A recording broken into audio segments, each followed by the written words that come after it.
Chapter 10 Addressing common questions. When you're keen to start intermittent fasting, you'll want all the information you need at your fingertips.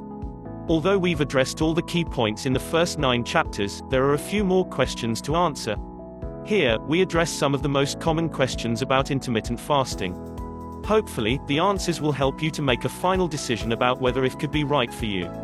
It should also help you to get started with your new lifestyle. Exercise and fasting. Many people wonder whether they can carry on exercising if they're fasting. In most cases, intermittent fasting won't stop you from working out in the long run. It may take a little time, page 72 though, to adjust to your new regime. Some people who follow this lifestyle even find they're more energetic while fasting.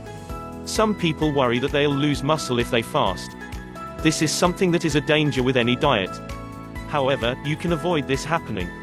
If you eat plenty of protein in your eating window and do regular resistance training, you should be fine.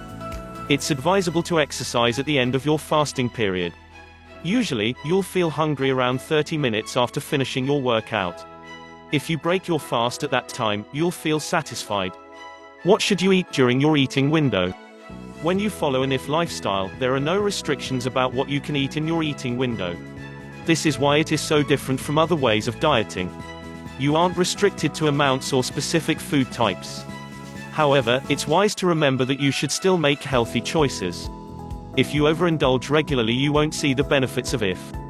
Page 73. The best solution is to eat a balanced diet in your eating window. This will help you to maintain your energy level while still losing weight. Foods that are dense in nutrients like seeds, beans, nuts, whole grains, vegetables and fruits are good choices. You should also consume plenty of lean protein.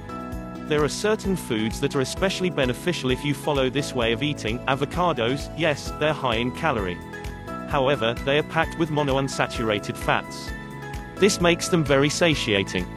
If you add a half avocado to your meal, you'll feel much fuller. Fish, you should try to eat a minimum of 8 ounces of fish every week. Fish is packed with protein, healthy fats and vitamin D. It's also good for your brain health. Cruciferous vegetables, foods such as cauliflower, Brussels sprouts and broccoli are good choices. They're packed with fiber to help you avoid constipation and feel more full. Potatoes, many people worry that potatoes are bad for you. However, they're very satisfying and will keep you full for longer. Page 74. Legumes and beans, although these are carbs, they're low calorie and give you lots of energy. They are also packed with protein and fiber. Probiotics, eating foods rich in probiotics like sauerkraut, kefir and kombucha helps keep your gut happy. This will help you to avoid stomach issues when you're adjusting to this diet. Berries, strawberries, blueberries and others are packed with nutrients like vitamin C. They're also rich in flavonoids, something that is known to boost weight loss. Eggs, every egg has a massive 6 grams of protein. Simple and quick to cook, eggs make you feel full. Nuts, yes, nuts are high in calories. However, they're packed with polyunsaturated fat that helps you feel full. Whole grains, yes, whole grains are also carbs. However, they're full of protein and fiber.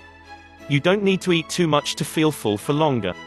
A study has even shown that eating whole grains can boost your metabolism. What can you have in your fasting period? So, you know what you can eat in your eating window. What can you have in your fasting period? The answer depends on which fast you're doing. Page 75. If you're doing the 5-2 diet, you can eat up to 500 or 600 calories on your fast days. Obviously, that's quite restrictive. So, you can maximize the amount you can eat by including lots of low-calorie, high-nutrient foods. Vegetables and fruits are staples of your fast days. If you're doing any of the other fasting methods, you can't eat any solid foods at all. You also can't have any drinks that contain calories. Luckily, though, there are lots of beverages you can have to stay hydrated. It's obvious that you should have lots of water in your fasting window. Sparkling and still water are both fine. If you wish, you can add a squeeze of lime or lemon for a little more flavor. You could also add more flavor with some orange or cucumber slices. You can't add any artificially sweetened enhancers though. These could damage your fast. Page 76. Another good beverage for your fasting period is black coffee. It contains no calories and won't affect your insulin levels. You can have decaffeinated or regular coffee, but don't add milk or sweeteners. If you want more flavor, try adding cinnamon or other spices. Some people say that black coffee could enhance IF's benefits. Caffeine may support the production of ketones. It can also help to support a healthy level of blood sugars in the long run. A note of warning, though. Some people find that if they drink coffee during their fast they get an upset stomach or racing heart. You, page 77, may need to take care to monitor how you feel if you drink black coffee. If you're fasting for 24 hours or longer, try vegetable or bone broth. Don't use bouillon cubes or canned broth though. It's full of artificial preservatives and flavors that will damage your fast. Make it at home for the best results. Tea can also help you to feel full. You can drink any type of tea in your fasting window. Oolong, black, green and herbal tea are all fine. Tea also helps to improve your fasting by supporting cellular and gut health as well as probiotic balance. Green tea is especially good for managing weight and helping you feel full. Apple cider vinegar offers many health benefits. You can add this to the list of things you can have during your fasting period. It will support your blood sugar level and digestion. It could even boost the results of your fasting. There are, however, some drinks that you need to avoid while you're fasting. You may not realize that zero-calorie sodas can break your fast. While diet sodas technically have no calories, they've been shown to inhibit fasting's positive effects. This is because they get the sweet flavor from aspartame or other, page 78, artificial sweeteners. These trigger your insulin response. You should therefore avoid drinking them in your fast window.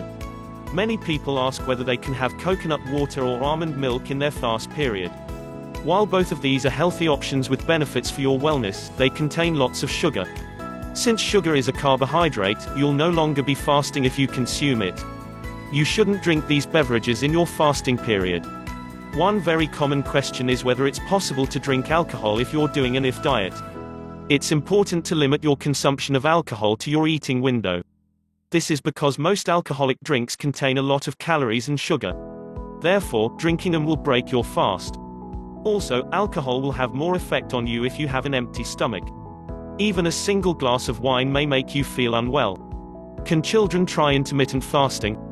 There is no specific evidence to say whether it's safe for children to try intermittent fasting or not. Some experts say that it's perfectly fine, especially for those who are already overweight. Page 79. Others say it's a bad idea since children are going through a period of rapid growth. They need sufficient calories to support their development and growth. Children need to eat enough protein, vitamins and minerals. If they don't get enough, they could become ill. It's probably wise to speak to a doctor before putting a child on an IF diet. Is fasting unhealthy? It's only natural for people to ask whether fasting is unhealthy. Those who extol the virtues of more traditional diets say that fasting could slow your metabolism. This could cause you to put on weight, not lose it. Therefore, they say, fasting is unhealthy. However, this isn't the case at all.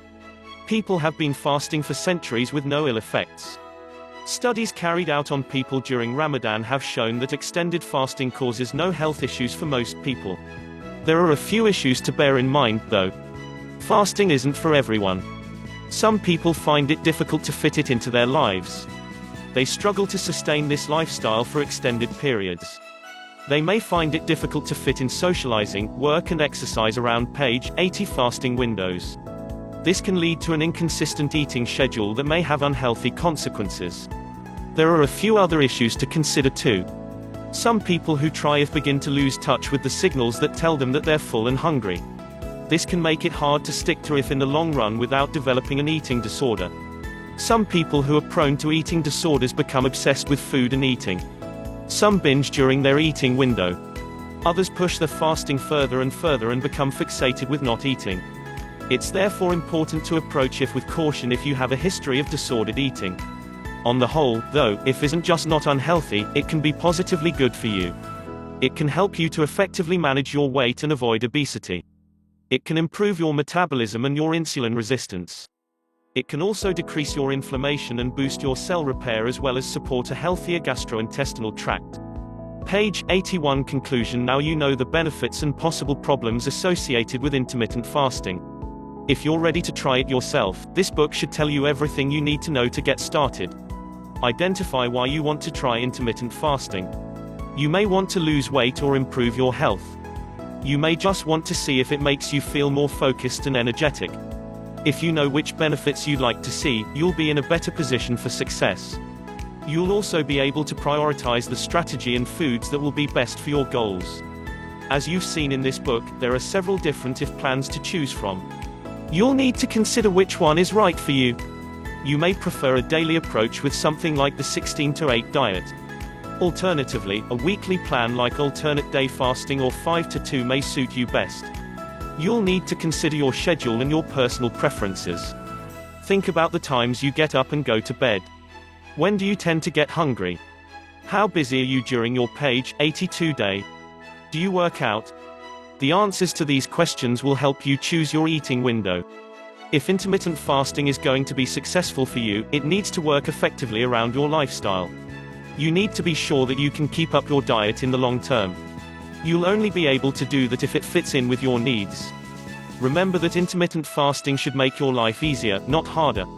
If it's too difficult to follow, you'll give up too quickly. You should try to follow the diet for a minimum of a month to see if it's working for you. When you get intermittent fasting right, you should reap the benefits quickly. Not only should you lose weight, you should feel more energetic and healthy. You'll feel more focused and experience a wealth of health and wellness benefits.